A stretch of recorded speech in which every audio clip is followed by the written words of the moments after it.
laquelle vous êtes en train de suivre notre émission Tolobaka pona Bolingwa Congo Torokanga mon côté, car le Congo c'est le pays de nos aïeux, c'est notre dénominateur commun, Tobotama ba Congolais, Tokokufa ba Congolais. Qu'est-ce qui se passe à l'est de la République démocratique du Congo, que ça soit au nord ou bien au sud Kivu?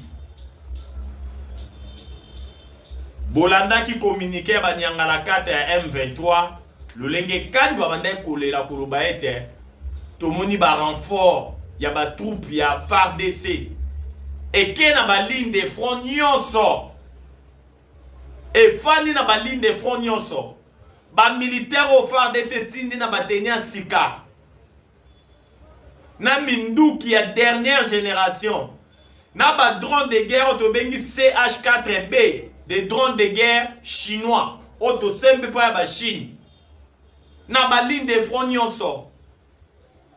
Gouvernement congolais alingi kimia te, alingi dialogue te, alingi kaka bitumba. Wane zalaki bongo maluba ya Banyangala kata ya M23, lulenge kani baleli loko abana mike balobi non. Façon ba militaire congolais bazali ko se déployer na ba ligne de front, c'est dangereux. Bazali ko semer terrain na désolation na mitou ya population oyo ezali sika o M23 o bango M23 bazali ko contrôler. Tout ça na tata moko Njeko, étant donné que c'est lui le commandant suprême, il doit prendre toutes les dispositions parce que c'est bien beau de se parler na de Wanakata. C'est bien beau, on vient de signer les accords de paix, mais nous devons ouvrir les bancs. Nous devons équiper notre armée. Tout ce pays qui a décidé de tata Mokonja Ekolo, il y a pour revoir des soldes des militaires à la hausse. Au EPC, un ouf de soulagement. Et pas il y a des militaires. Oh, nous surtout dans la ligne de front. Oh, bah, on le lenge kani mon solo na bangwe mati tina $500. Ce n'est pas une mince affaire. Donc, le gouvernement a pris les problèmes de nos militaires, les bras, les corps, pour hyper motivation. Et pas les militaires, ils ont rendez-vous. Preuve que vous avez senti l'hyper motivation. Hier, il y a eu des affrontements rudes, terribles dans le territoire de Walikale. Il y a une montagne là dans le territoire de Walikale. Oyoyo, armée n'a pas pour contrôler. Na nos patriotes banamboka to bengi ba wazalendo. C'est une montagne stratégique dans le territoire de Walikale.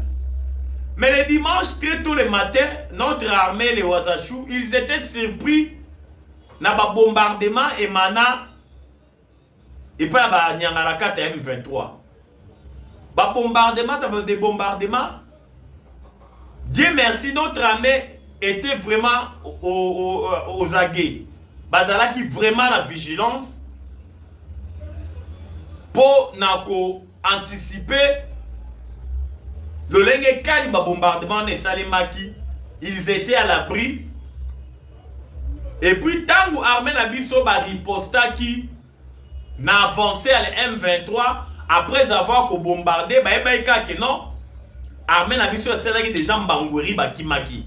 Mais notre armée est kimakité mais c'est metaki na ba abri parce que comme vous le savez dans une montagne il y a des grottes et ça na bisuko yoyo armée bomba maki Banyangala 4 M23 bakaisaka armée kimaki. Tant balingi ba s'approcher tout en sachant que la montagne est déjà sous contrôle na bango, ils étaient surpris par des bombardements chirurgicaux. Il y a nos voyants militaires na bawazachou bawazalendo bana mboka au article 63 de la constitution et pesi bango pifo ya ko défendre le pays et son intégrité territoriale en cas d'une menace ou d'une agression extérieure. Les Wazalendo et notre armée vigilance ces alaki de mise na progression armée rwandaise pour na récupérer montagne wana ba kutanaki na ba bombardement chirurgical. Plusieurs militaires rwandais bazongisaki molimo na bango epai ya Satan anani felo. Tolobaki plus rien ne sera jamais comme avant. Mobutu a été chassé par l'AFDEL. L'AFDEL est quelque chose créé par les Rwandais. Au bas plaça qui musée Laurent Désiré Kabila en tête. Raison pour laquelle Bomona, il y a eu des signatures. Les accords de l'Emera. Oyo, c'est ça qui AFDEL par les Rwandais. Une fois que Bengani Mobutu to comité na tozu pouvoir na Kinshasa, beaucoup pesa biso 300 km. Ya mabele na ba frontière na bino tina mboka na bino. Les accords de l'Emera existent, signés par l'AFDEL et les Rwandais et les multinationaux pour balkaniser mboka. Quand Mobutu a été chassé, Mouzé Atali gauche, Atali droite, Salobi non, ne jamais trahir le Congo. Bomona le Lengekani, Mouzé Laurent Désiré Kabila a été abattu dans sa propre maison, n'a parlé des marbres. Quand Mobutu CCC Kokukuendo Azabanga est parti, Mouzé est venu avec l'AFDEL. Mouzé n'a pas respecté les accords de l'Emera signés avec les Rwandais. Vous savez comment Mouzé a été abattu. Maintenant, il fallait choisir un chef de l'État faible, qui a une nationalité douteuse. Parce que les Congos ne pouvaient pas voir un chef de l'État fort. Il fallait choisir un chef de l'État faible. Batali, balobité. Hippolyte Kanambe alias Joseph Kabila vient diriger les Congo. Vous savez comment notre pays a été enterré sous les règnes de Hippolyte Kanambe alias Joseph Kabila. Ce pays a été enterré. Prévenez que Tofani Nambargo, on ne pouvait pas se procurer des armes de dernière génération. Tout au long du règne de Joseph Kabila, il y avait un régime de notification. Un embargo déguisé dans un régime de notification. Pour se procurer des armes, c'était une démarche bureaucratique. Il faut informer les fournisseurs. Fournisseurs a informé le Conseil de sécurité. C'était vraiment terrible. Sous Hippolyte Kanambe, Joseph Kabila, alias Joseph Kabila, Kabila a déboursé chaque mois 60 millions de dollars. Pas de peu ça va Rwandais. Faisons les calculs. Kabila a fait 18 ans au pouvoir. 66 millions de dollars pendant 18 ans. Ça nous donne à peu près 15 milliards de dollars. Oyo Hippolyte Kanambe alias Joseph Kabila a payé ça dans le Rwandais. À part ça, les deux armées se sont affrontées dans Kisangani. L'armée rwandaise et l'armée ougandaise. Quand les pays étaient occupés. La guerre des 6 jours. Du Rwanda et de l'Ouganda. En plein centre-ville de Kisangani. Curieusement, chose grave et étonnante, Tofunda kaka ba Ougandais. Ba Ougandais de Tofunda. Tofunda ba Ougandais. Ba Ougandais ba futa biso plus de 300 millions de dollars.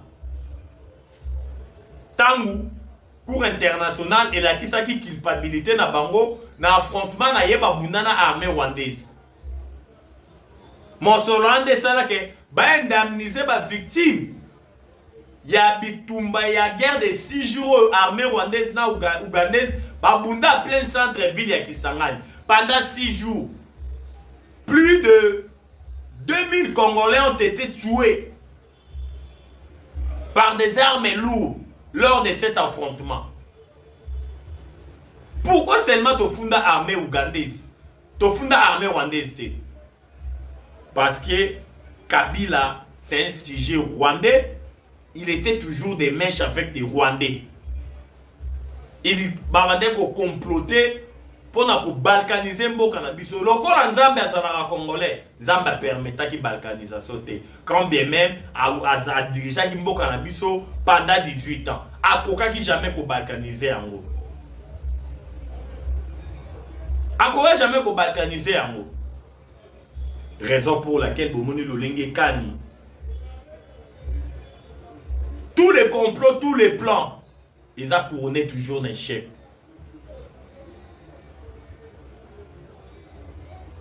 Et puis, moi, na elaka ekoya Fachi Béton. Regardez le travail que Fachi Béton est en train d'abattre dans ces pays. C'est un travail louable. Lors il y a avènement à Fachi Béton au sommet de l'État. Ça a donné aux Congolais une lueur d'espoir. Nul n'ignore, personne ne peut me contredire. C'est ça la vérité. On doit apprendre à dire les choses telles qu'elles sont. Tout le monde dit que notre pays, le Congo, est debout. Sous Fachi Béton. Le Congo a repris sa place dans les concerts des nations. Partout où on est en train de parler du Congo, les Congolais sont là. Mais auparavant, quand on parlait du Congo, les Congolais n'étaient pas là. C'est ça la différence entre les régimes de Félix-Antoine Tshisekedi Tshilombo et puis des régimes précédents d'Hippolyte Kanambe, alias Joseph Kabila. C'est ça la différence. Yango bomoni lolenge kani. Depuis que Fachi Béton a commis Tata Mokonja Ekolo, notre pays aujourd'hui, le Congo, est debout. Kagame a vivre na stress, na angoisse. Kagame a la rapongi loko la batuneur so touté. Yango bomoni Kagame a commis biloba loba. Matin, midi, soir, biloba loba. Regardez la sortie médiatique ratée. Il y a les sanguinaires Paul Kagame récemment. Tshisekedi n'avait pas gagné les élections. On lui a donné les pouvoirs dans un bureau chez Kabila. Kabila croyait que non, il avait fait une bonne affaire. Alors que Kabila avait fait une mauvaise affaire. Mais je me suis posé plusieurs questions. Kagame, les sanguinaires Mouchopi, est-ce que tu peux donner aux Congolais une leçon vraiment toi? Regarde la façon dont tu es en train de gérer le Rwanda. Un régime autoritaire. Il n'y a pas même la pluralité des partis politiques. Au Rwanda, liberté expression à la raté. Si vous osez critiquer les sanguinaires Paul Kagame, la mort sera au rendez-vous. Babomio, vous avez suivi notre joueur. Oya beta na équipe moko munene na Rwanda. Na kombo ya Wata, héritier Luvumu. Luvumu a été chassé du Rwanda, pas même chassé. Luvumu a fui. Kaka Luvumu tango a tchebi, azui a tcheboye. Bazo boma, mais bazo kanga munoko. Akeka bolakisa kaka fou rwandaise. Kebino bozo boma biso, mais munoko za kokanga. Équipe pour Luvumu Rwanda Kobeta, il a été licencié. Et puis, le service sur le renseignement rwandais bazaki na état d'alerte. Baluka ndeni a enlevé pour Babomaye. Luvumu a fui au Rwanda. Cela montre la suffisance sur le Lengekani. Les sanguinaires Paul Kagame, c'est un demi-dieu au Rwanda. N'osez même pas y avoir critiqué ou bien de dire quoi que ce soit. Mais aujourd'hui, dans notre pays, le Congo, la démocratie est au rendez-vous. La liberté d'expression, n'en parlons même pas. Il y a des gens qui se permettent même d'injurier les chefs de l'État. Bomo na yango. Boye bisanga ina Congo depuis Facha son pouvoir. Na yango oyo babomi. Ke babomi boye, al salaki likambo contre le pouvoir, il a été abattu. Personne. Dans moi les organisations le Lengekani, démocratie est au rendez-vous dans Mboka na biso. Contrairement à les sanguinaires Paul Kagame, où elle s'est transformé qui n'a donné des leçons, ya koloba n'importe quoi. Tout ça, ce qui est Kagame bien, on a remarqué que l'homme est abattu, l'homme est affaibli. Azad déjà affaibli. Parce que le Rwanda est affaibli. L'économie rwandaise est affaiblie. Le franc rwandais, le franc rwandais se déprécie. Tout le bakango à matin, midi, soir. Tout le bakango a connaissance des causes parce que nous avons des informations. Rwandais baza frappé. Basatanda quitté. Regardez même l'accord qui a été signé. Namboka États-Unis d'Amérique. Si vous lisez très bien cet accord, vous comprendrez que il y a une disposition de l'accord qui parle de l'intégration économique. De l'intégration économique. C'est-à-dire, Rwanda a accueilli ko pleurnicher pas ya américain ba leli ba lobité. Toko bima toko tika Congo. Mais survie économique na biso Rwanda kozala ndenge nini. Intégration économique ezala. Tozo akata or ya Congo to rafinaka. Tozo akata mosolo. Pour économie na biso vivre. Biso Rwanda toza pays à 1000 collines. Oui, le Rwanda c'est un pays de 1000 collines. Autant que la ressources minières nino ba Rwanda bazanango. Le Rwanda ba vivaka na ba puits budgétaire mon solo ba pesa bango partout na mokili à cause ya fonds de commerce na bango ba lobela génocide rwandais. À part les appuis budgétaires ba Rwanda ba vivaka appui budgétaire na budget à Rwanda et apportera à peu près 30%. À part appui budgétaire ba Rwanda ba vivaka na pillage systématique ba ressources minières na biso. Oyo e constituaka 70% na kati ya budget na bango. No tental, no tungstène, no étain, 3T wana nyonso bazwaka ngwa. Or bazo pilla. Raison pour laquelle ba créer ba groupe armé. Et puis ce qu'on tali ba groupe armé mingi oyo eza ba wazalendo te. Ba zalaka toujours bisiko ba carré mineza. Pour ba yibaka ba minéré ba tindela ba Rwandais. Vous avez suivi l'accord ya ONU. Ya nini rapport ya ONU. Oyo l'accent noir sur blanc, un réseau très bien organisé des Rwandais pour piller nos ressources minières matin, midi, soir. C'est tout un réseau bien organisé. Les minéraux du sang. Raison pour laquelle Tango Bomoni accord est signé. Tango Bomoni américain va s'impliquer.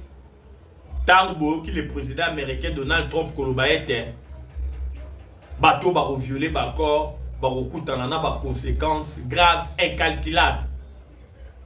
Kolanda Maloba le sanguinaire Paul Kagame il a compris que il a été cuit. N'a pas signé accord Rwanda. À la qui c'est implication na yenem to déstabiliser ka est en boka na biso. Regardez dans cet accord, nulle part on a mentionné même le nom du M23. Dans l'accord qui a été signé aux États-Unis d'Amérique, nulle part on a mentionné comment est le M23. Parce que eux-mêmes les Américains savent très bien que le M23 c'est une coquille vide. Ce sont des patins, ce sont des paquebots. Le plan, il y a déstabilisation à Est. On a Pesara Yango, Rwandais. En 1994, tant le président américain Bill Clinton, les démocrates, Azalaki, président des États-Unis d'Amérique. Yango Bolandi Massad Bolos a clarifié, le conseiller principal de Donald Trump a clarifié toujours les accords là. Parce que ministre des Affaires étrangères Rwanda ngara mbilinga na mitwa batukolo baete. D'abord le FARDC, il faut neutraliser ba FDLR. Après avoir neutralisé ba FDLR et puis retirer ba tout rwandaise et koya parolongo la mesure défensive c'est-à-dire ils vont se retirer de la République démocratique du Congo. Mais tout le monde le lenge kani. Le conseiller principal à Donald Trump, Massad Bolos Alobi, non.